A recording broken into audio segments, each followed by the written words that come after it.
President's made clear he's interested in any meaningful and workable measures that can provide greater security to the American people, protect them against crime. I don't want to get into any, discussing any particular proposal at this time, but we're having robust discussions up here. We'll see what happens. Attorney General William Barr there has been meeting with Senate Republicans this week on gun reform. So when will we ultimately see a plan or proposal from the president? And will both sides be able to come together on this very important issue? Louisiana Senator John Kennedy joins us now. Senator Kennedy, good morning to you. Perhaps you can answer that question. Will we see both sides come together and put something before the president that he's willing to sign? Don't know yet, of course. I wouldn't bet my house on it. And if I were betting your house, Sandra, I'd probably say maybe. We've got to see what the proposals are first. The president's opinion matters. I met with Bill Barr yesterday.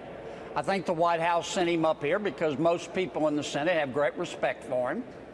They're looking at, though they haven't finally decided, they're looking at expanded background checks. Look, there are two groups of people behind these bills. There's a group of people that I think in good faith honestly believe that further curtailing our Second Amendment rights will enhance public safety. But there's another group that just hates the Second Amendment. And I want to thank Congressman Beto O'Rourke for being honest. I mean, his honesty was refreshing. And by that, Senator, you're referencing him doubling down on his controversial stance that he's willing to confiscate guns. Here's the former congressman in his own words. Let's get you to react to this. Here's Beto O'Rourke. Sure. Are you, in fact, in favor of gun confiscation? Yes. When it comes to AR-15s and AK-47s, weapons designed for use on a military battlefield. Senator Kennedy? I want to thank the congressman for being honest, because I don't agree with him. Beto's copy of the Bill of Rights goes from 1 to 3. Mine includes the Second Amendment. But there are a whole host of people here in Washington, D.C., not all of my Democratic friends, but many of my Democratic friends, they don't believe in the Second Amendment. They would be happy to confiscate America's guns. And if you don't believe that, then you probably also still believe in Bigfoot. I mean, it's a fact, and everybody up here knows it. Senator, what are you willing to support? Nothing yet. I told Bill Barr yesterday I'm willing to read the bills and study them carefully, but the burden of proof is on people who want to further curtail our Second Amendment rights. The Bill of Rights isn't an a la carte menu, Sandra. The Second Amendment is just as important as the Fourth and the First, and I've made my position very clear. I believe love is the answer, but I own a handgun just in case. I own several. I own shotguns. That's my right as an American. And we have well over 100 million law-abiding Americans that it is being proposed their rights should be curtailed. I want to see causal scientific evidence that is going to make this country safer and reduce mass shootings. I don't want speculation. I don't want dorm room ideas. I want the proponents to demonstrate that to me. Because we're talking about a constitutional right here. So is it safe to say that you're waiting to hear from the president and what he's willing to support before you'll go public with your own support of a proposal? I want to see the president's bill, and I want to see the bills put before us. And as usual, I'll probably find what the president has to say to be persuasive. But I want to make it very, very clear. It's not dispositive for me.